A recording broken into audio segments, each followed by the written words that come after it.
Hello, and today we'll continue with Undefeated.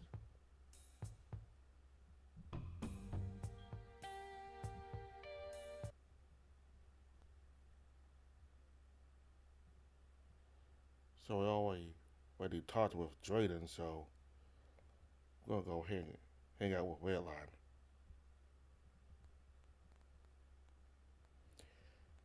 I need to cool down. Maybe Redline's up to something.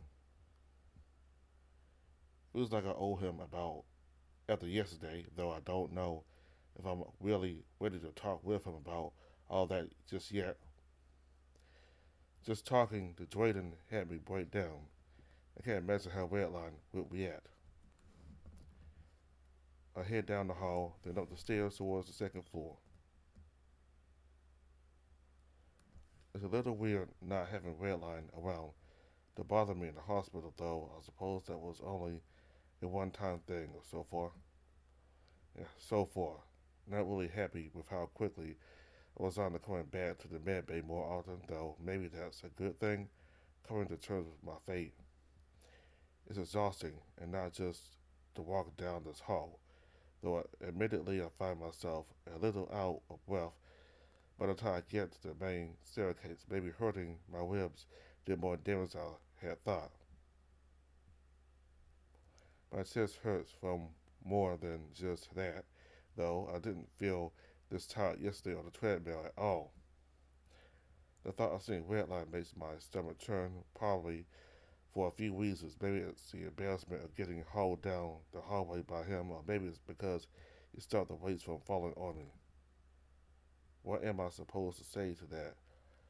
Thanks to keeping my head from getting crushed and carrying me to the hospital? Okay, maybe that is what I'm supposed to say. Doesn't make it any easier, especially after I yelled at him like that. Maybe I should go back downstairs and find something else to do.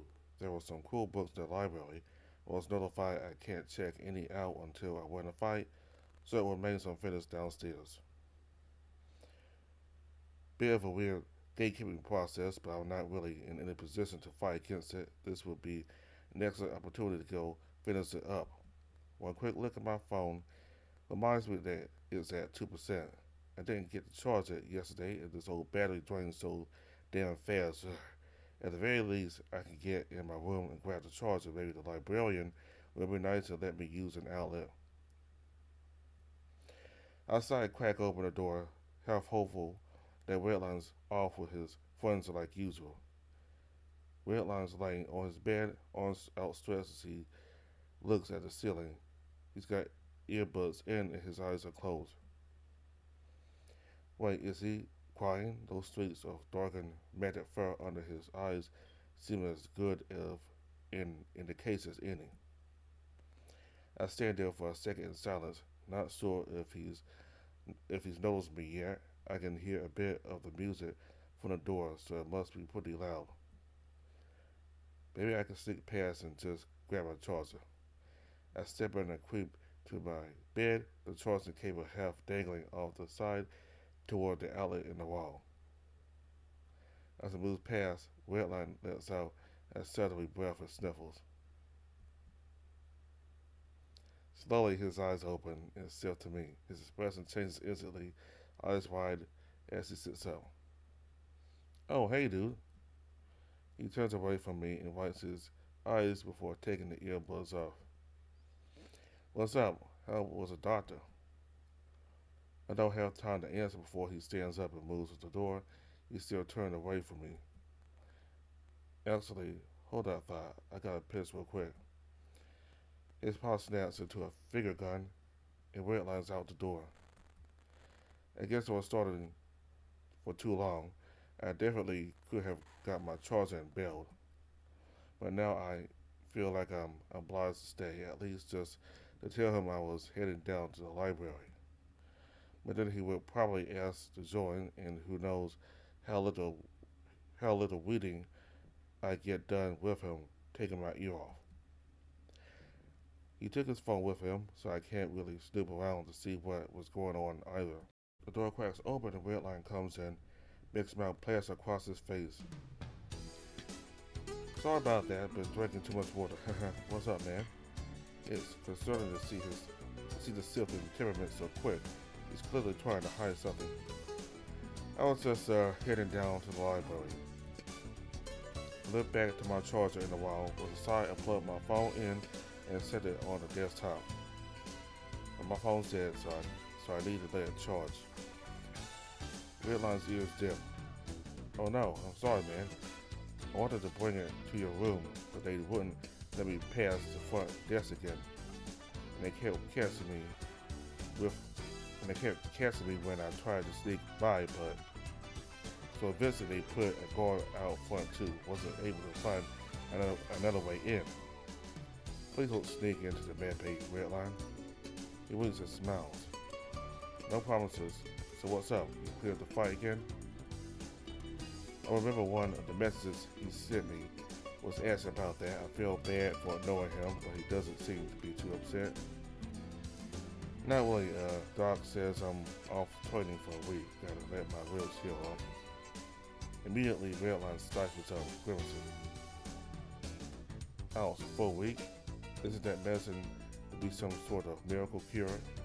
So weights like this don't happen? I thought so too, but here we are. Maybe it's some kind of weird punishment for disobeying him. And laugh, it doesn't feel genuine. Yeah, it could be. You're pushing yourself way too hard. Yeah, I don't like that. He's blowing it off like it's nothing. Does he not remember saving my head from the weights or me yelling at him? That's impossible. He remembers more about me than I do at times. I'm glad you're okay. Sit, man, the whole week off. What are you gonna do with it? I'm struggling to look at my phone. Well, at 5%, goddammit. Hell if I know. There's a real moment of silence. Redline sitting in his chair and smiling at me, tail wagging. I think he's waiting for me to say something. What will you do with all that time on me? Redline's tail slows at these things. I don't think I've seen him slow down at a question like this before. That's a good question. I usually keep myself busy with fight stuff, you know? Fight, that's what I do too. Well, that work, but those are the same down here. Another laugh, a little more genuine this time. I guess I never thought about it. You can't ask me a question like that, dude. There's too many options. It's only weeks worth of time, Redline. Your options are very limited. Still, he continues thinking. I guess given your current situation, there's not a whole lot I would be able to do for a week. I can't go camping, can't practice music or photography. We don't have much opportunity to cook until we get our own kitchens. Our own kitchens? Redline nods. Yeah, man. 2 or 3 rooms get a little mini kitchen in their rooms. It's really cool. I used to bake all the time for my siblings, so any practice I could get would be awesome. Redline goes on talking about his siblings and their favorite baked goods of his. Our own kitchens I really miss being able to just eat whenever I want. The food here is pretty good, but I've noticed that there are less stations open than when I first went to the cafeteria, so my options are getting more limited. I miss making my omelets, not as fancy as what they give us down here, but food always tastes better when I make it myself. In Atlanta was always worried about our sugar intake, so he didn't care what we ate as long as we were careful about that. My stomach growls, thinking about my eggs. Redline laughs. It's a hearty one, short but full. The room feels a little warmer now. Sorry, I shouldn't talk so much about food. You'll probably want some special diet for broken ribs, right? No, it just can't work out. Alright, what do you do for a week, He snaps his fingers and flips open his laptop. You ever played Tales of Fury? Oh, good lord, he's a gamer. No. My phone's only at 12%. Fuck, no. Can't say I have, Redline. Dude, you're going to love it. Come here. He pulls a chair from my desk over to his and passes a seat. Ugh. I try not to look too dejected as I waddle over to the chair and dropped down. His laptop still booting up. Slow ass laptop. Been saving up for a new one, but simply takes ages to get down here. You can get mail down here? Yeah, well, sorta. It's like a quarterly thing. Every few months they collect letters and packages from fans and family and hand them out. It's like Christmas, but 4 times a year. Unsupervised contact with people topside only 4 times a year. What if anyone wants to mail things out? He shakes his head. Oh no, you gotta get vacation days for anything like that. Then you can go up top and do whatever. I guess that makes sense in theory. No need to bring anything down that you aren't going to need in the future. Redline's laptop lights up doing all this slowly, starting to life it kicks on to the to his lap before it kicks onto his desktop. He steps back to his bed and rummages through a bag he pulled out from under it. Give me a sec here. I still have 2 controllers. Sure enough, he produced a second one just in time for a bunch of programs to automatically open on his computer. He hands me one of the controllers and gets to work setting it up. I don't play too many video games. They never really caught my attention, couldn't afford them, and Dad was more interested in me living a more active lifestyle anyways. And the controller's supposed to be this frail. It feels like I could bend it in half if I tried hard enough. Redlines looks a Redlines looks a lot sturdier, but also way more used. The plastic on his joystick is peeling off. Oh wait, just about done. Oh shit, sorry, He pauses for a second, reaching for my controller, then hesitates. It's an awkward pause that he swaps our controller so I have the sturdier one. Sorry, they both work, but that one is better, even if it looks kinda junky, I don't really mind either way. Oh, sorry, He sits awkwardly, then straightens up when his game boots up. Guess that's the end of that. He seems out of it. Okay, so, have you ever played any fighting games before? Nope. What kind of games do you play? My coworker had me download this one game on my phone once, but I didn't touch it after that. And nothing else? Nope. He rubs his hand together and smiles. You're in for a treat. So all fighting games are based on a series of inputs and Red Line trails off, explaining the basis of the game, the controls, which buttons do what. I'm trying my best to pay attention to the instructions, but also some flashy intro plays on the screen. So these are your light, medium, and heavy attack buttons, and then this one here does something different with these characters. Alright, and I just press these. Yep, pretty much. There's a little bit more nuance in that, but you'll get the hang of it. So what do if I do when someone punches me?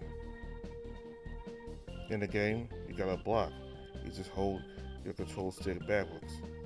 It's a fight, right? Can I evade or counter? He gets a weird, almost confused look on his face. Yes, absolutely, but that's like advanced. It's like real fighting, I guess.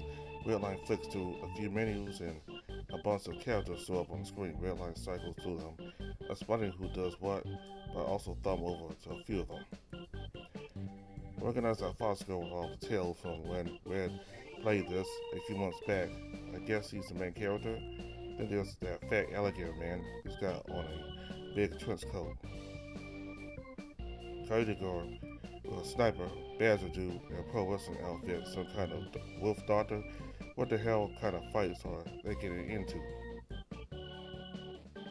Are there any like boxers? Oh yeah, Julia here. She seems to be a jacket wearing some torn karate gi. She's the closest we got. At least she's kind of tricky, though, so I recommend unlocking Julia. The faster I can get this over with, the better. Redline makes some kind of awkward sound and goes quiet, then picks another character. Both the characters make some kind of snarky one-liner, and the fights begin.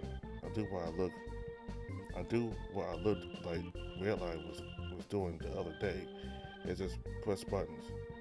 That didn't last long. The fat crocodile man usually beats my character. Redline tries to give me some pointers, but it doesn't really make sense to me. The next round starts and he tries to instruct me some more. Can we just play the game? It sounds really snippy. Redline pauses for a beat. Yeah, sure. The next round plays out in silence to the same result in the same amount of in the same amount of time. None of the buttons I'm pressing seem to do anything to stop the crocodile guy from attacking me.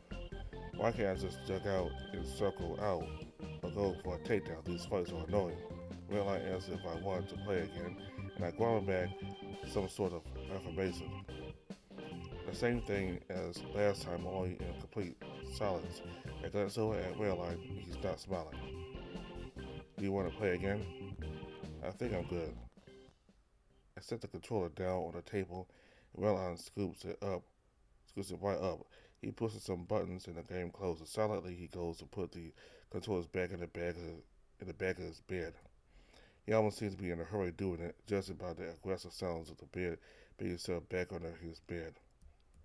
Sorry, Redline sits back down at his desk and sighs. You can go back to the library you want. I didn't mean to keep you. I never seen him like this, quiet, fidgety, and not looking at me. It sucks. I almost wish he was talking my ear off. His computer desktop looks cluttered with icons and documents all over it. Behind it, though, is a big group style of what I assume to be a family, friends. Half of them are the same breed. Is this your family? On the computer? Redline perks up in his chair. Oh yeah, have I not sold you them? He mentioned them every now and then, but I never really paid attention. No need to poke my nose to family affairs. Surprisingly, no. That backhanded comment seems to go over his head as he pulls a picture and puts it up onto the screen. It's the same image as his desktop, a group of people standing shoulder to shoulder in a line. 5 of them are some sort of terror canine breed, while the other 4 are hyenas. Most of them have a big, cheesy grin, while a few of them are only smiling a little. I can see Redline all the way on the right, sticking out like a sore thumb. All the others have at least a foot of height over him, even his ears. Redline points to the screen, starting with the older canine man on the left. That's my dad Boris. He's kind of strict, but he got me in the martial arts, so all's well that ends well, right? The figure starts moving to the right, going down the line to introduce him.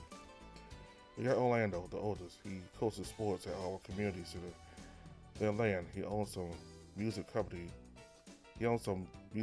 company. Ray and Blake run a digital marketing service together. There's Vince. He ended up going on to teach at this university just uptown. Eve here, her name is Yvonne, but we all call her Eve. She owns a car shop. I think they are starting to franchise it too. Big things from their mom. Oh, and me, of course, between Eve and Mom. My mom Wayne, she's the best, dude. She makes the best chili. She would love you. She does all my funs. So you're part terrier and part hyena? He nods. Yep, every time Mom got pregnant, they flipped a coin. Head see half a dog, tail see half a yin. I'm pretty sure that's not how that works. I mean, in simple math, Xander, 1 dog plus 1 yin equals a 50-50 chance of getting a dog or a yin. This Redline, I also took biology. I know how breeds are determined. I know how sex works. Do you know how it works, see, Xander? Well, mommy and daddy love each other very much. Stop. Well, mommy gets absolutely railed by daddy. Stop. Redline laughs it off and starts scrolling through his saved photos. He has a whole folder filled with just pictures of his family. That's weird, right? This is us up at the cabins up in Northland. It's a similar looking photo as a desktop but this time everyone's wearing expensive looking winter gear, all standing in front of a huge log cabin. Grandpa owned a property to let us stay there every solstice. My folks never had the money for stuff like that, but I've heard tales of families taking vacations like that. Skiing, snowboarding, hot cocoa around the fire pit, all sorts of magical solstice trips that were never in my reach. And all things that Redline is showing me photos of right now. Ian and Eve doing some sort of jump off a snowboarding ramp, Vincent and their mom getting ready to ski, and Orlando sitting on a couch, his arm in a cast. That was the last year that he tried skiing, but he still had fun watching the rest of us. There's 1 or 200 photos of the lost trips in here. They look happy except Boris, but he doesn't look like the type that smiles for photos too often. How come every picture of you is all blurry? Every time there's a picture of you, it's out of focus. Oh, Mom always had me take the pictures for the family. She said I had an eye for photography. Of course, when it was my turn, Mom needed someone else to take the photos. Everyone else was usually too busy, so Mom took mine for me. A little bit unsteady, though. There's nothing to go back to these memories. I just have to make sure you're included, though. He chuckles a little quieter. Yeah, Mom always says she liked me the best. I mean, she likes all of us equally. She just flips back to another family photo. Wayne's holding a young redline, probably about 6 or 7 years old here. Mom sort of babied me, always used to call me her sweet little uni beanie. This was cute for a while, but gets less cute when I'm trying to take my date to prom, you know? I always said she wanted a girl, but they just kept trying till she got one. Lucky her also got a +1 with ease. The oddest pair of twins I've ever seen. Sure, Eve was bigger and was born before me. I mean, they all were, and finally got Mom the best. Finally got Mom the girl she wanted. But hey, she got me too, right? Like extra fries in the bottom of the bag.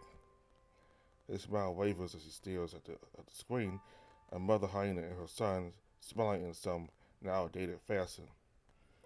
Eve, Ian, and Vince always called me a mama's boy, and I definitely was for a while. Whenever they would pick on me or play too rough, Mom always had to step in to protect me, and the rest of them would get punished. Guess it makes sense now that they picked on me for that. I guess it's also kind of my fault for trying to play with them, too. Bite it off more than I can chew, right? Redline breathes heavy and blinks, swiping at his eye. Sorry, I must be boring you with all these pictures. A few quick clicks, and the photo with the family photos is closed. The photo on his desktop remains, though. He turns to me. Sorry, Redline shakes his head and takes a deep breath. What about you? Your family? I don't think I'm ready to have this kind of talk with Redline just yet. We, didn't go on those kinds of trips, that's for sure. Why not? Do you not like the cold, or do you guys like hibernate? No, I mean, no, my parents didn't really care for the cold. Makes me wonder why they chose to live so far north. Well, that's whatever. But, yeah, my no brothers or sisters or anything like that, just me. Ah, dude, I got siblings to spare. Blake and Grant would love you. Well, maybe they're hard to talk to sometimes. And my mom could make you some fancy vegetarian food, I bet. Thanks, I'll take you up on that offer. Sounds good. I'll save you some. I'll save up some vacation time so we can take a trip when we get some. Looking forward to it. Not that I get any time in the first place, though. Maybe that's not a bad idea if a miracle happens. But if they're anything like Redline, it sounds like it's a loud vacation. Not too keen on the sound of that. What about your parents? Oh boy. They're nice. Nailed it. Looks like he's expecting more. Very keen on my successes. I always taught about how good my grades were, and Dad seemed really happy when I moved from boxing to MMA. Not that I had much of a choice. He always tried to get me to watch MMA fights. It was the only thing he ever seemed to actually want to sit down and watch with me. Our family that fights together. You could say that. My dad did the same thing, well, sort of. Grandpa made my dad take up martial arts and then he passed that down to us. Only Orlando, Vince, Eve, and me still do anything with it, though. And I'm the only one making a living out of it. He seems pretty proud of that fact with his chest puffed out and chin held high. I guess it is actually very impressive. That's pretty cool. I don't think my mom could have handled more kids. She barely was able to juggle taking me to practice, not for lack of trying, but it was just a lot to handle with her work schedule. But yeah, that's my family. I still don't think he's too satisfied, but that's only fair. I omitted all the bad stuff. He doesn't need to worry about that. Redline doesn't seem convinced either, but I think he's waiting for me to give more now that I'm particularly willing to. I don't have a photo album or anything like that, or anything like what you have, though. That must mean a lot to you. Oh, definitely. I mean, you saw them all right. They're so big and cool, and successful. Gotta make sure I can keep up with the rest of them, right? There's an uncomfortable smile again, the same as when we were talking about Wayne, paired with the silence that usually lingers between us. After a moment or two of scrolling through some more pictures, Redline leads back with a big stretch. What a nice walk down memory lane. Thanks for joining me, Xander. It felt more like he dragged me along, but as long as he's not crying anymore, no problem.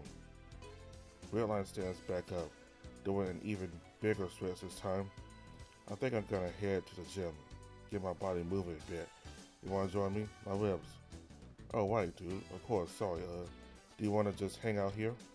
I set my hand and returned to my phone, fully charged. I pocketed it. Now I've gotta take care of some stuff. Have fun in the gym.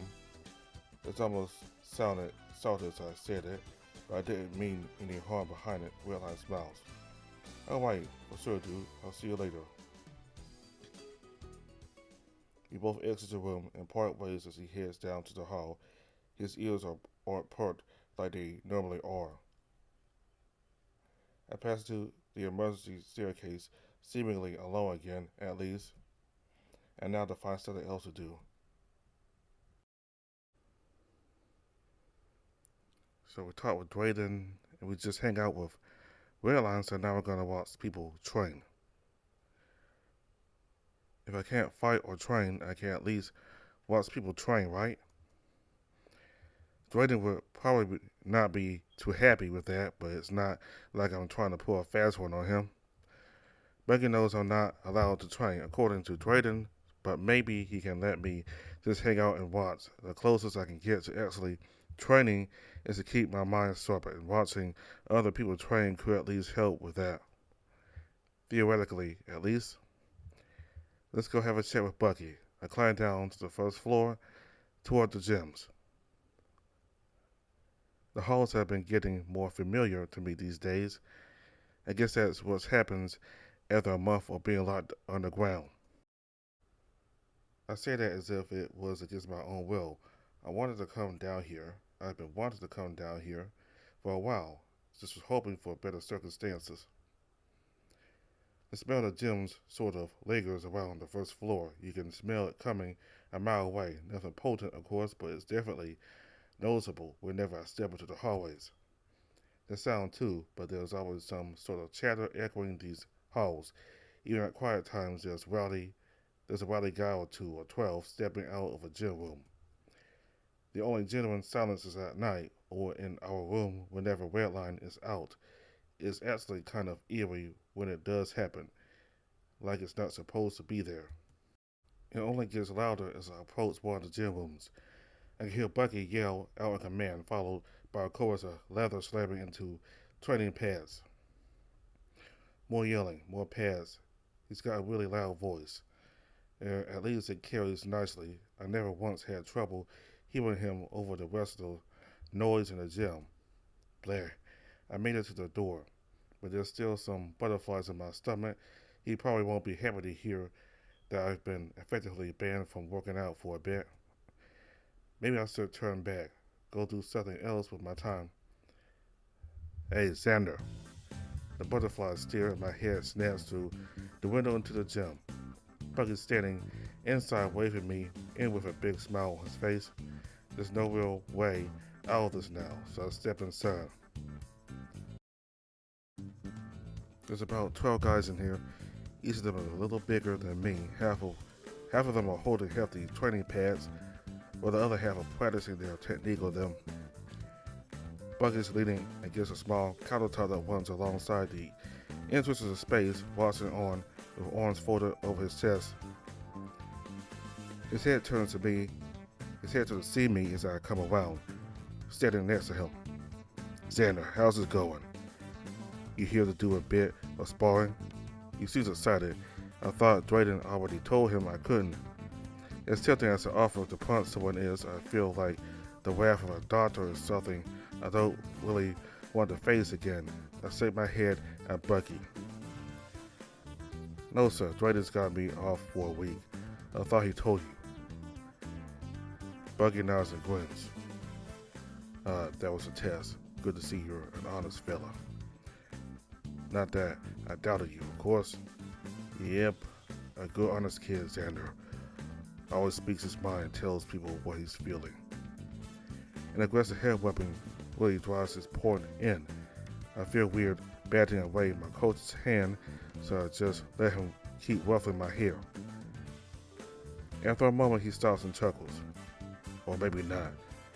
How'd that make you feel? Loved it. I like reaching up to smooth my hair down a bit. We'll work on that. What brings you by? I'm not sure exactly. I can't really exercise, right? Do I just need some company? Well, once you're done coming up with an excuse to talk to me, you can be my assistant coach for the day. How's that sound? Before I can protest, a slightly too big baseball cap gets slapped onto my head. I lift it off and take a look at the front. It says, Ass Cooch. Came back from the side with a typo. Couldn't you return it? Return it? I had to steal this one before they sent the whole box back. Listen up. Fuck is loud. Everyone turns their attention to us. Xander here is gonna be our assistant coach today. Treat him the same. He starts to look down at me. You gotta put the hat on, Xander. I know better than to disobey my coach, and he's not exactly the type to buzz on his weird rules.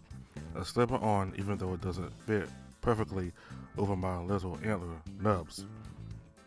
Treat him the same as you would me. But no random gut shots, doctor's orders. He passed my soda.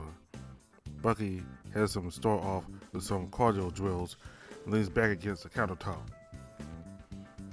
People take random shots at your gut if they're brave or stupid. You should have seen Red before you sold up. Little Spitfire couldn't keep his paws off me. It's a miracle I didn't end up starting a fight. Yeah, I can relate. Bucky laughs at that. What? Has he started anything with you? Not exactly. Not unless you count that one punch on the first day of class. Now that wasn't a fight. Consider that a work-mandated beatdown. I hope it didn't go too far. I swear. It's nothing I haven't experienced before. My old gym did something like that, although nobody there was strong. He flashes a cheesy grin. I wouldn't say that, but group classes, they weren't exactly professional fighters. But even the rest of the guys in my class down here didn't really do anything, not until Redline stepped up to the plate. Stronger than he looks, eh? Should have warned you with that one. Red's got drive. And the rest of the guys down here don't? To say. Not saying they aren't also capable of kicking ass. Hang on. Bucky moves out into the group, pulling one guy aside to correct his form. I guess I should probably do my job too. This is easier said than done. These guys are all pretty experienced, it seems, aside from the one outlier. Everyone's got their form down. Not sure what I was expecting. These guys are professionals. It's a bit strange to describe myself like that, a professional. I mean, I'm good at what I do, obviously, but suddenly gaining that title feels a bit jarring. Hard to believe a little over a month ago I was stocking sales for a living, and now I'm considered one of the top fighters in the country. Okay, that might be going a bit too far. I'm 0-2 as a professional, so being a top fighter is really only because I'm in a league with the best fighters. I'm not sure if that even counts given my situation. And looking at the rest of these competitors, it's clear I'm in the big leagues now. They're all a full weight class above me, but some of them are moving faster than the guys in my weight. Scary stuff because typically there's a trade-off between agility and strength depending on the weight of the fighter, but it's usually proportionally the same. Of course, Red and I can't hit as hard as Bruce, but we have much less weight that we need to move around in a fight, so we're much faster in comparison. And these middleweights, Bucky is training are at the midpoint for both speed and power. Oh hey, this lizard guy next to me throws a jab that's straight at his partner's pass. His leg lifts up and walks into the other guy's side. The rat lets out a squeak but keeps holding the pass up. Excuse me. Wave my hand, approaching a few feet to the side of him to catch his eye. He doesn't look at me, instead sitting out another jab to the pad, then a straight punch to the rat's face. Hey, hello. He scoffs and stops to look at me. The rat awkwardly steps back. What? You should be hitting the pads, not your partner. Okay. He turns back to the rat. Hands up. The rat sheepishly lifts his pads and the lizard continues aiming a few blows to practice pads and throwing in an extra somewhere on the other guy's body. Do I just ignore it? I could ask Bucky for help, but I don't want to go tattling to the coach. I'm an assistant coach. I have the authority to stop him, I think. Excuse me. The lizard guy groans and turns around. What do you want? You're practicing. You need to start hitting your opponent. This isn't even sparring. You're just... I know what I'm doing. Thanks. Right, but... Alright, you got a problem, dude. He steps forward, bumping me with his chest. The training around us seems to have cleared some space, making way for his outburst. I'm not about to listen to some 0-2 loser tell me how to train. The lizard steps forward and shoves me. I'm taken off guard, but I manage to brace myself and only stumble back a few steps. Ryan! Both of us nearly jump at Bucky's voice as Bucky's voice pierces the air. The lizard, Ryan, apparently darts his eyes to Bucky behind me. Laps, now. He looks at Bucky, then down to me, then turns with a scoff before trotting out of the gym. Bucky approaches from behind and pats my shoulder. Double time, everyone. You're alright, Xander? I'm fine, yeah. Are you sure? His naked hand grips my shoulder. It's incredible how his voice can go from terrifying to comforting in a matter of seconds. Honest, a little second out, but it's whatever. But it takes me back to the countertop, sighing as he leans against it. We've been having problems with that guy since day one, I swear. He's angry, abrasive, violent, way too focused on trying to be manly, like he's trying to prove something to someone. Starting arguments was one thing, but now he's picking fights and getting physical with people. The other coaches sent him to me to try and get him in line, but I have no clue what to do.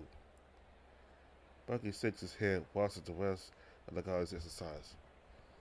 And when he starts actually hitting people with doing practice, then everyone thinks they can. God damn it. Hey, come on. Lou steps away from the counter toward the group of bosses training. I can see one fighter near the back is going a bit too hard on his sparring partner. I'm glad Bucky's the one that has to deal with it. I've had to intervene a few times in the past, and it's not exactly my favorite thing to do. These guys are bigger than me, fueled up on testosterone, and looking for a fight. I'm not interested in being on the receiving end of the receiving end of that when it's outside my weight class. Hey, Zyre, Coates, can I ask you something? The rat fellow from before grunts quietly, like he's not trying to call attention to himself. Was that meant for me, or did he mean to call for Bucky? After a few seconds of Bucky after yelling down another one of the aggressive guys, and not looking this way, I realize this is my problem to deal with. The rest of the class goes by without much of a hit, thankfully. Bucky hasn't been run through drills for a while longer. It even gives some tips on how to coach people better. He's pulling double time as coach. Almost feels unfair to the rest of the fighters.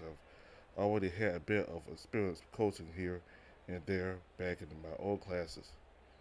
There's a lot less work to do here though, partially due to my injuries not letting me hold bags or participate in any drills.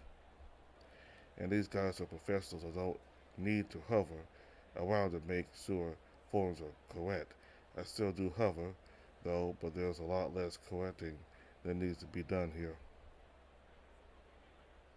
The one rat guy that called for me is currently on the receiving end of Bucky's newbie initiation right now.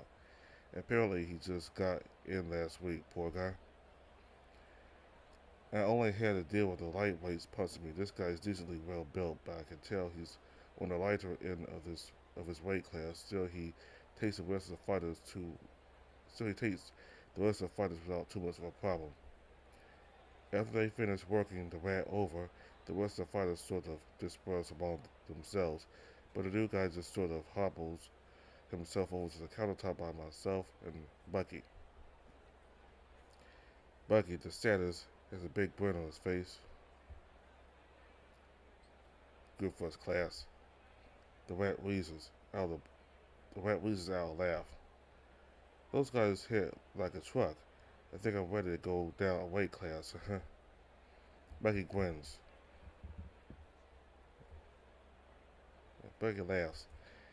I think we can do something about that. You're already hovering near that weight. We'll get you settled in and see what we can do. Sound good? As long as I don't have to do that again. Ow. He was his bruising midsection with a smile on his face. Oh yeah, you're Xander, right? Uh, Coach Xander. I take the hat off and hand it to Bucky. I think it's just Xander now that class is over. Right, yeah. Thanks for the help earlier. I didn't really know who to ask for help since Coach Bucky was busy. Some of these guys are fucking scary dudes. As if on cue, Ryan, the lizard man from earlier, stomps back into the gym. His gym bag is still leaning against the wall untouched. He is very sweaty and very angry. I swear his skin has almost turned red. He darts his eyes at me, and then they stray to Bucky next to me. Excuse me for a second, boys. Bucky hops toward Ryan, pulling him aside and leaving me alone with the rat guy. I drop down and sit next to him. Yeah, I know what you mean. A lot of these guys can be a lot. I kinda got that vibe. I thought some of the fighters down here would be different than the ones topside. Nope, assholes all the way down. Damn, my old gym was full of them. Was kinda hoping it would change once I hit the big leagues. But so far it's been more of the same. Every guy likes to think they're top of the world, I guess. Well, we're like 1,000 feet underground, so they got a ways to go up. He chuckles at that. What happened to you? Bucky said something about daughter's orders. Yeah, you see the fight the other day? Be more specific. With Bruce. Big T-Rex guy. Oh, the big guy. Dude, the whole room popped off when he crushed your chest. That's disheartening to know. I think he can tell I'm not too pleased about that. Hey, I didn't cheer, just, everyone else. He laughs a little uncomfortably. But, yeah, thanks for all the help today. You seem imposable, way better than the rest of these guys. And that stupid cooch hat probably helped. I'm going to throw that thing through a fucking wood chipper. Over my dead tail. Becky hops back over, seemingly more stern than before. You know, right, guys? I can see the hat. Absolutely not. He rolls my hair. I can see my face turn hot for a second. Well, the rat guy stands back up, wincing as his boots, abs bend and flex. I should probably head out, shower off, and that fun stuff. Catch you guys tomorrow. Bucky waves him off in the gym space feels quiet, save for the amount of guys screwing around in the hallway. How'd you like your first time coaching, Xander? Was it everything you dreamed of? I've held coach classes before, topside. Right, but this time you got to wear a hat. And I almost got in a fight. Alright, that also happened, huh? You doing alright? I swear, not the first time down here someone's tried to intimidate me. Yeah, but Ryan can't push you around and see. But Ryan can't push you around as easy as Bruce did in the cafeteria, eh? I'm glad here I didn't tell him about the cafeteria. Redline told me. Sounds like Bruce owes you a new smoothie. I feel like that's pretty low on my wish list right now. Well, hopefully you can teach him a lesson one of these days. Just like how you taught Ryan a lesson. Becky sighs and drops down, sitting next to me with her backs up against the countertop. I just don't know how to make these things stick, man. I swear every coach down here has had a talk with him about how aggressive he gets with the rest of the fighters, even outside the ring. But he goes off spouting some bullshit about manliness, like serving dudes around and picking fights is supposed to make you a better person. I don't get it, Xander. These guys are so talented. They got great physicality and determination. But there's this brain poison or something just infected them. All of them. They have to be the strongest or the most aggressive.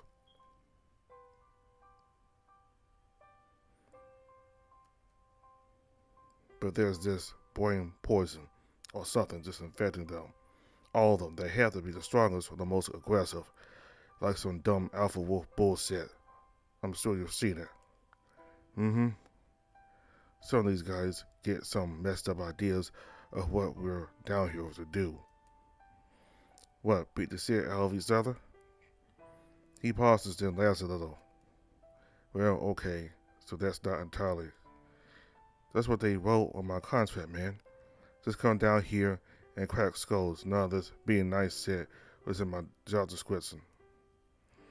The kangaroo starts snickering under his breath. It's nice to see him smile. That's very true. I have to get you some bonus for being so nice and helping me out today. But you know what I mean, right? You see how these guys come down here just to make people bleed and fuel their own ego. They don't care about their sportsmanship. They don't care about getting stronger. This is just an outlet for aggression.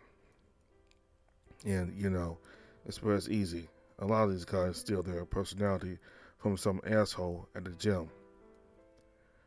It's like they think fighting is all about being manly and angry, and that defines them as a person. Whoever can punch the hardest is a better man. Think there's any way to fix it? Becky lets out a sigh. No clue. But the least I can do is try my best. Give them some love, some positive reinforcement. Set a good example. Help them, I don't know, channel their feelings into something productive. Like punching people? He chuckles a bit and tousles my hair. I was thinking more like getting them to encourage and uplift their fellow man. The punching bit is just a part of the job.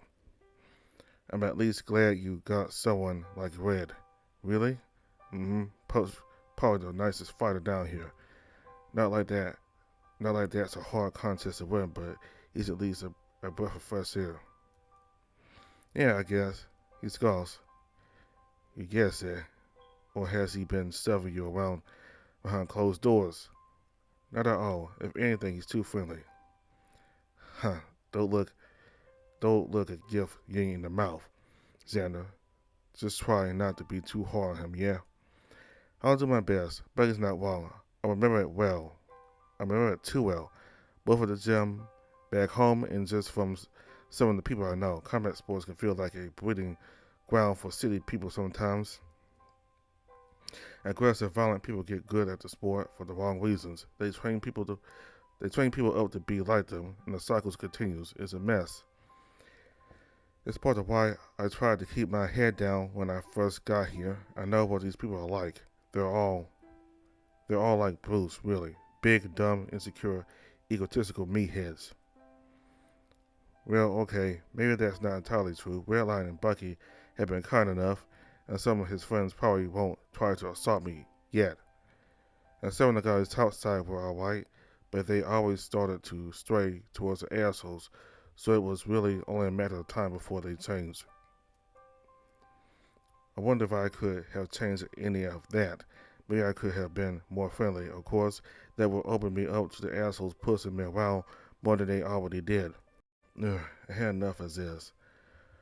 The commotion outside is getting a little louder. A lot of people are moving through the hall. Sounds like the cafeteria is gonna be packed. Does Bruce give you any more trouble? Since the fight, haven't seen him. Good. If he ever does, you come to me. I won't have any of my boys getting pushed around. It would be better if I could push back. Bucky chuckles and ruffles my hair again. I say get back to normal and stand up in hopes of avoiding any further tussling. That's why you got me here. I'll push back for you outside the ring, that is. Whatever you say, coach. He stands up too, almost in a huff. Why are you saying it like that? You think I can't? I start making my way to the doorway. Yeah, it looks like the cafeteria is as packed as ever. Even Bruce and some of his cronies are waiting in line. I don't know, his body's pretty rock hard. I've hit him more times than you, so I think I would know best. Bucky almost snorts at that, hopping up beside me. Is that so? Boy, Bruce. After recovering from that deafening voice, I can see the dinosaur crank his head towards us. Those eyes dart down to me. And his brow furrows. He starts to move closer. What are you doing? Prove a point. Come here, big guy. What? Xander here says you're too tough to be hurt. Absolutely did not. Bruce rolls his eyes and smiles. You telling everyone how much stronger I am than you? You must think I'm pretty. Ugh. In the blink of an eye, Bucky's sucker punch was buried deep in Bruce's ass, folding the dinosaur over his fist at a sharp angle. What the hell, old man? And that, Xander, is proof that no one's impervious. Bruce stands upright, wincing a bit as Bucky's fist pulls out. I wasn't even flexing.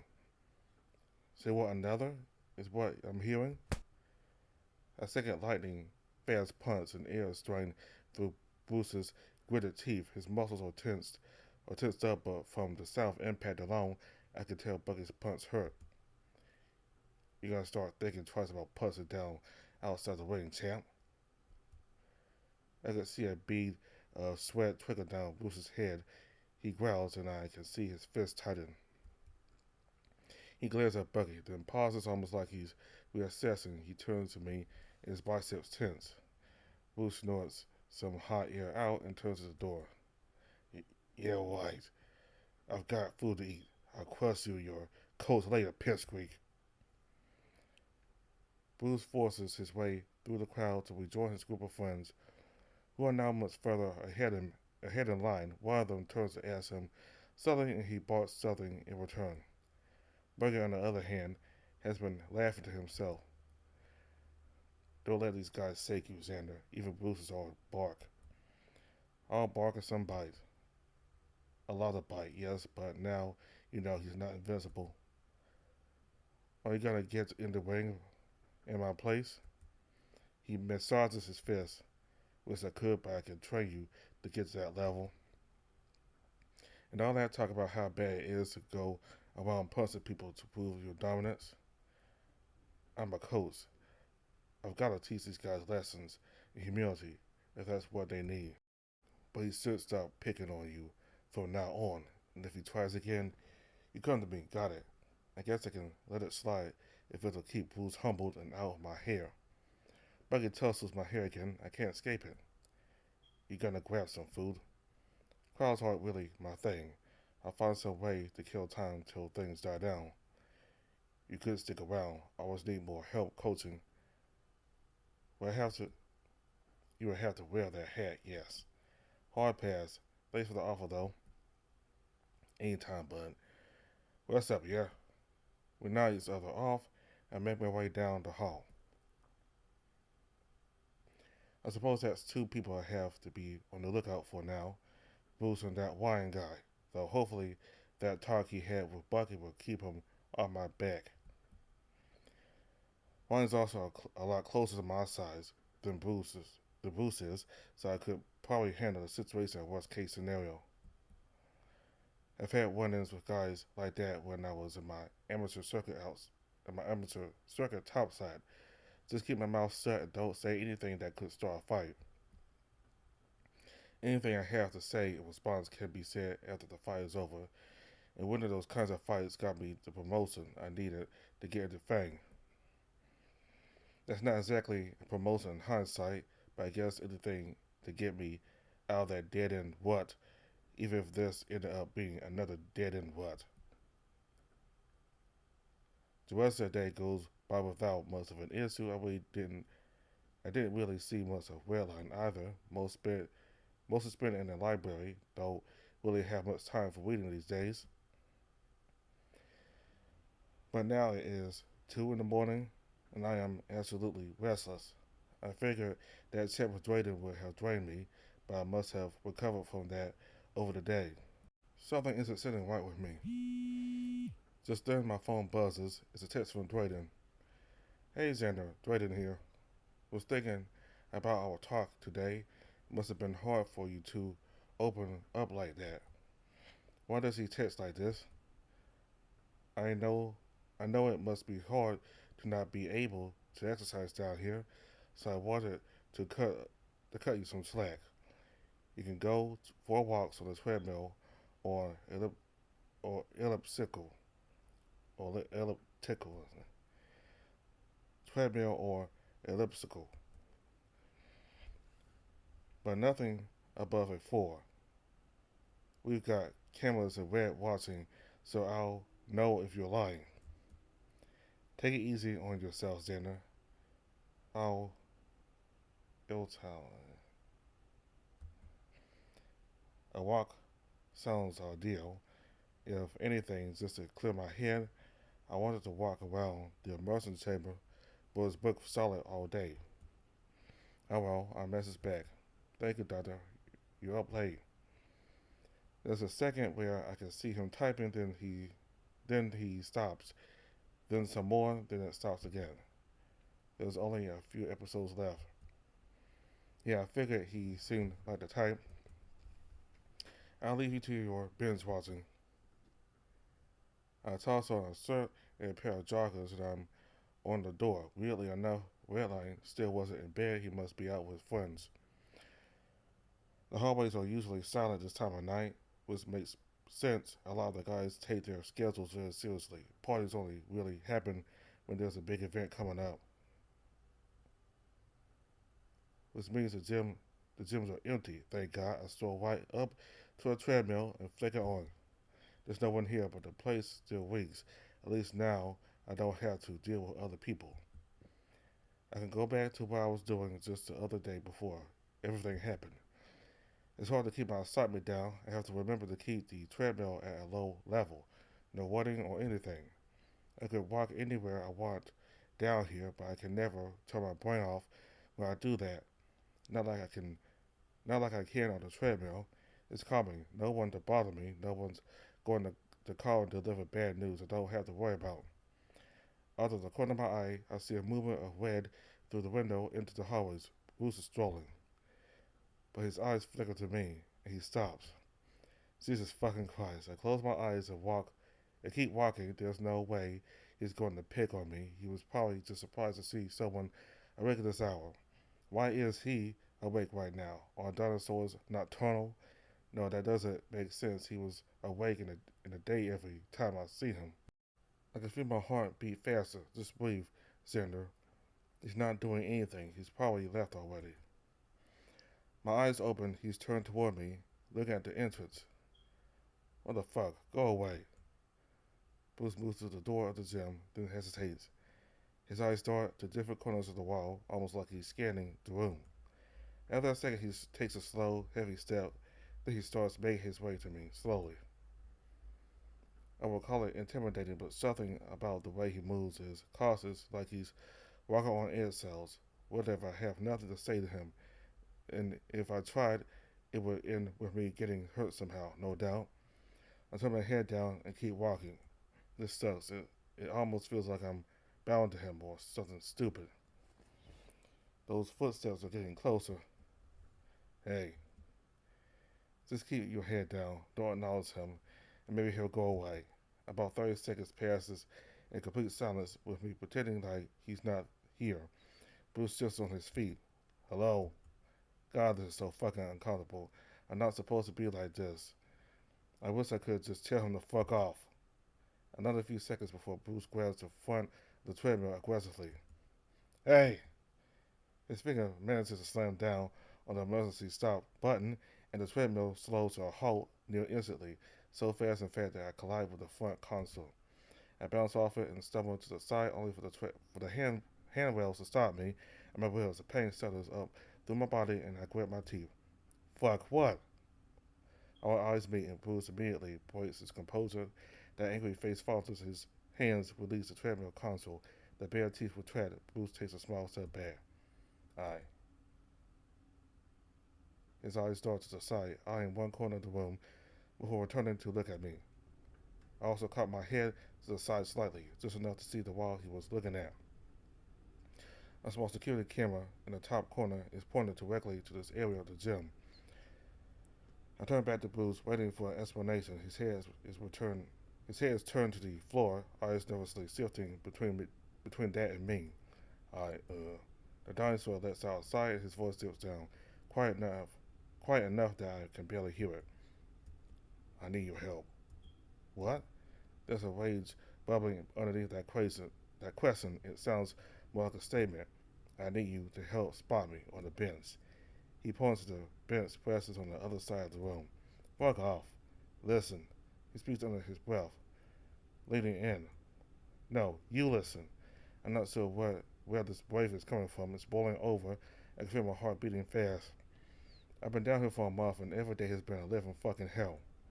Xander, you and your fucking goons or fan base or whatever you want to call them. Stop. Anytime you or your friends see me in the halls, and the instant he moves closer, his massive hand easily covering my face, holding my jaw shut. My jaw shut, I space my legs out, letting the treadmill run underneath. Bruce speaks quiet, not breaking eye contact. Shut the fuck up for a second. Don't turn your head, but know that we are being watched. Why, the cameras in the corner. I thought those were for security. This is the only way I can talk to you right now without people asking questions, but I am being as gentle as I can, so I'm sorry if it hurts. Behind me. He nods his direction in one direction. He nods his head in one direction. There's a bench press in one corner, directly underneath the camera. There's a narrow blind spot in the cameras, right where the lifter's head sits. You're going to spot me while I bench. The cameras have bad microphones, so we're going to speak quietly. You got that, nerd? Bruce's voice raised as he spoke that last one, giving me a gentle shove backward. Now get off your lame ass treadmill and spot me. He starts stomping toward the bench press. I follow behind. Brayden isn't gonna be happy when he finds out I did more than just a walk on the treadmill. Your dumbass doctor can take it up, but maybe he's got a problem. I figured a big guy like you would need a spotter, and I figured a little fucking nerd like you would bitch about gym safety or whatever. Shut up. Bruce starts racking the weights effortlessly, lifting a few 100-pound weights on the other side of the bar, then lays down on the bench. Get back there and get ready to work, loser. It's it's really tight fit back here. I'm basically pressed between the back corner and the barbell. Bruce's hands go to the thick iron bar and start to lower it down. Don't you need help? He spits out a chuckle and grumbles. I'm not about to get Drayton breathing down my ass. Wouldn't need you for this anyway. He grunts and pumps the bar once, twice, 3 times. So, sorry. It's a weird pause while Bruce does another rep. Okay? Or being an ass. Am I supposed to forgive you? Probably not. If you have any dignity. He grunts a bit as the barbell moves up. My guess is there's a lot going on that you don't really know about. If someone would fill me in, I don't have the full picture either. I can't answer too many questions, but I smell bullshit. How are your ribs? Not as good as before you tried to kill me. Hey, I didn't. He catches himself before his voice gets too loud. I didn't mean to step on you like that. I'm sorry. And I'm sorry for the cafeteria thing. I had to keep my reputation. For knocking me out in the first fight? I mean, it's a fight, right? My unimpressed face seemed to get through to Bruce, whose cocky smile returned to a blank expression. I'll try to be nicer in the future. Cool. And I'll try to not get steamrolled in my mandatory beating so your fans can keep sucking your balls online. Bruce closes his eyes, his face twisted in some sort of strange frown. Sorry, I didn't mean for it to end up like this. But you did mean to crush my ribs. Jesus, Sand, it was an accident, like or not. I'm huge in your smile. I got too hyped up for the cameras I wasn't watching, but I was walking. I'll try to be more careful. But I did not. Hey. His voice growls on that last word, drawing my attention back to his eyes. His sounds urgent yet nearly silent, speaking through gritted teeth. I'm trying my goddamn best to keep you in one piece without getting the old man on my ass, while keeping the audience pumped. The old man, the commissioner, you think it's gonna look good when his big bad champion suddenly starts fighting you like you're made out of glass? He's already busy about the shit you say online. He pumps that barbell up and down, his massive biceps bulging and tensing as it moves. I gotta play it up in the crowd. He's gonna get suspicious to make you fight one of the other depraved fucks that want my title. Just be glad you got paired up with someone that likes their opponents alive. Also, I should be thanking you for only breaking my ribs. Yeah, it wouldn't hurt. You're not the only one with a lot on the line. Why, I'm risking my life and you're busy brown-nosing to your boss. Bruce whacks the barbell and lets out a deep growl. Looking down at him now, he's sweating quite a bit. He doesn't make eye contact, taking a few deep breaths before speaking. I just want to make sure we're on good terms. I don't want to hurt you. Well, you have a real fucking way of sewing it. Whatever. Your throwing star gets off the bench and stomps towards the door. I'll see you in the next match, loser. Thanks for nothing. Like before, his voice was much louder than normal. I make my way out toward the treadmill and I can hear him stopping all the way down the hall. God, what a fucking creep. Just seeing him makes my blood boil.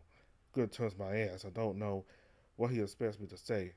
He spent the last 2 fights to enjoy himself while I end up in the fucking ER. In the cafeteria, the weigh-in, anytime I see him, shit starts to go south.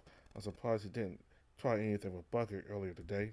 Granted, Bucket folded him with a single punch, but he didn't seem too upset about it. Not upset enough to try anything now, at least. It is weird that he didn't try anything I meant. Maybe it would look worse for him on camera since there's no one around. Or maybe there's no one for him to gloat to. Whatever, I apologize for a fucking joke, as if he's risking anything in these fights.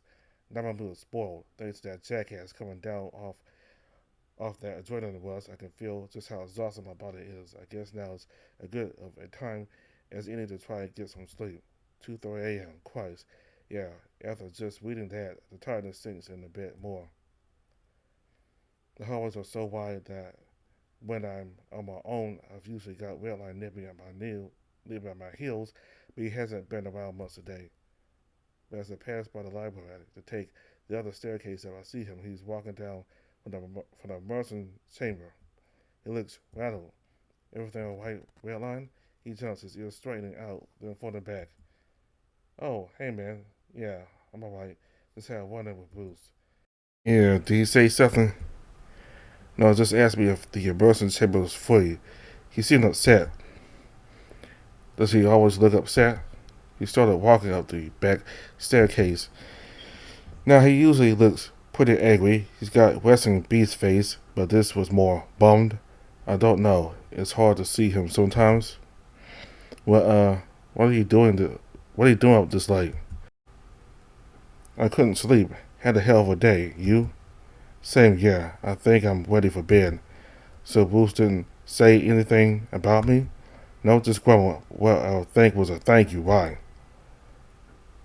I went to Redline about everything that happened in the gym. He seems confused. Wait, so he apologized? Yeah, can you believe that? I mean, honestly, kind of. We both stared at each other for a second. You're not serious. I mean, yeah, he's kind of an asshole, but like, I don't know, man. He was always nice to me whenever we got a chance to talk. It was silly of him to do what he did in the cafeteria. I raised an eyebrow. And I mean everything else too.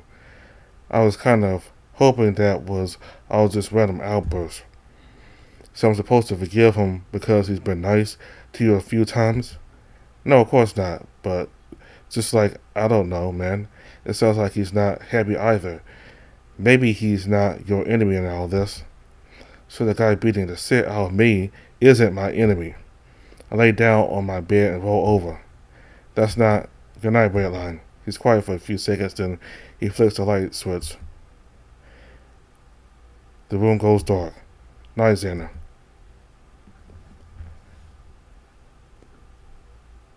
Alright, so I'm gonna stop right here.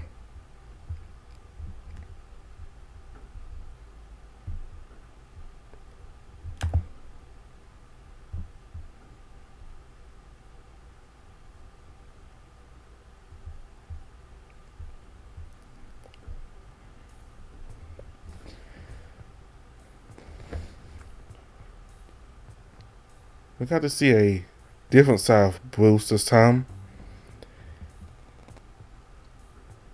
To me, it seemed like we really got to see some parts of him, the decent part of him, right after that first fight they had where he went into the hospital bed for Xander. He didn't have to go in there. I mean, if he really didn't care about Xander, and he was really, if he was truly the character he's playing, he wouldn't care at all about Xander. He would just celebrate it and go about his business. But for some reason, he went into the hospital bed, and now that we got this little, I don't know, called conversation, but this little accidental meetup between the two of them, it's clear that Bruce wants to be nice to Xander, and that he's not really the asshole that he plays. I mean, it's basically him playing a character. I mean, he said himself that he has to look good in front of his fans. So, for him to not cause any problems with his fans and his friends, he has to keep up with that angry, hard-headed asshole meathead that he portrays himself as. So, he's playing a character too, and Xander doesn't realize that for some reason. He just sees him as an asshole who likes to beat up people.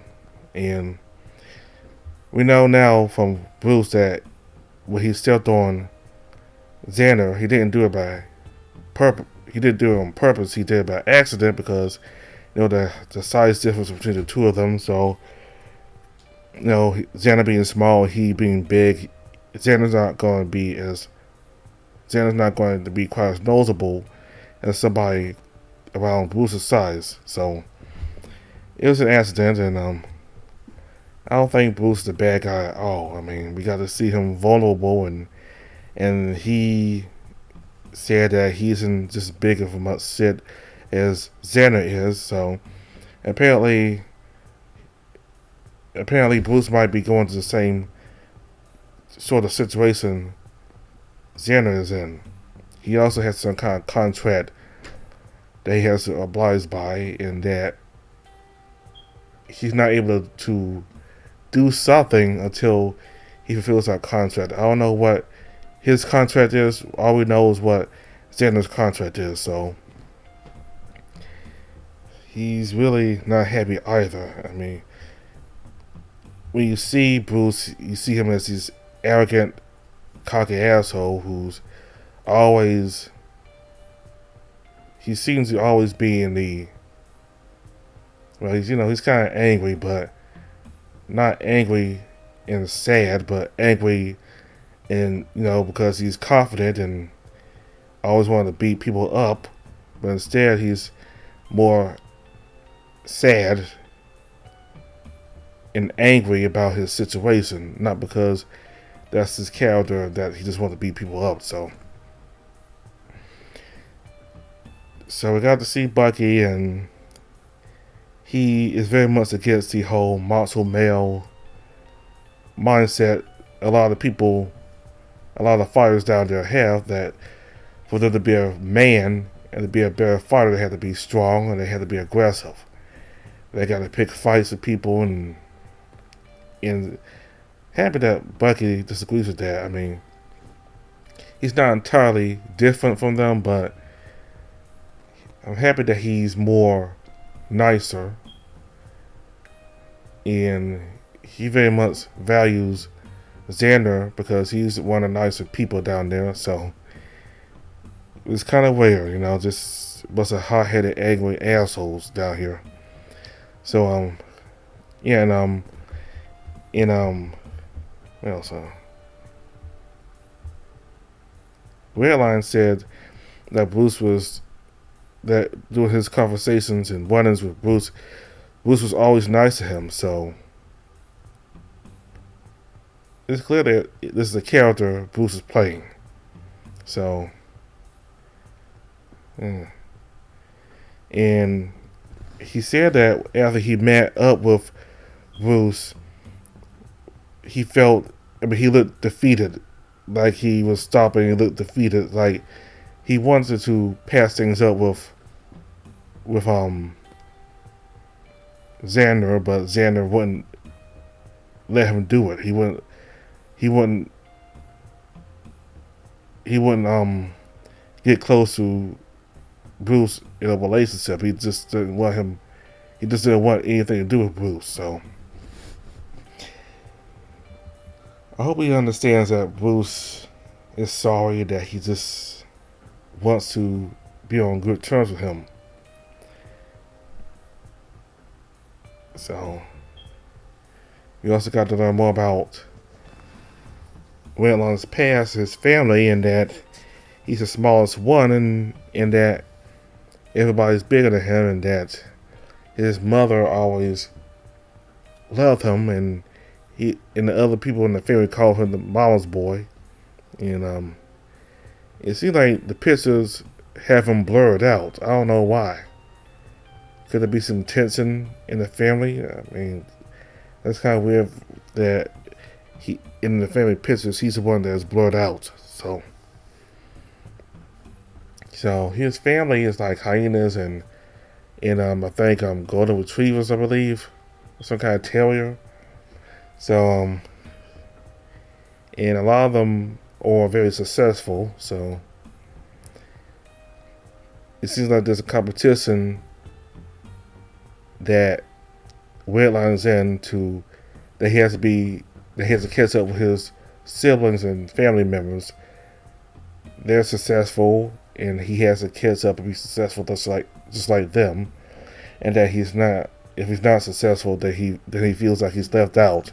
So he has to keep fighting to be successful just like them. I mean, like, not like so much as a fighter, but like successful in your profession. They're business people and other stuff like that. They're successful in their profession. So Redline, he feels pressure to succeed in his profession, which is MMA fighting. So, all right. So, like I said, we got to see a different side of Bruce, and I wonder what's going to happen between him and Xander as we go further into the story. So, that's all I have to say for now. Thank you all very much for watching. Goodbye.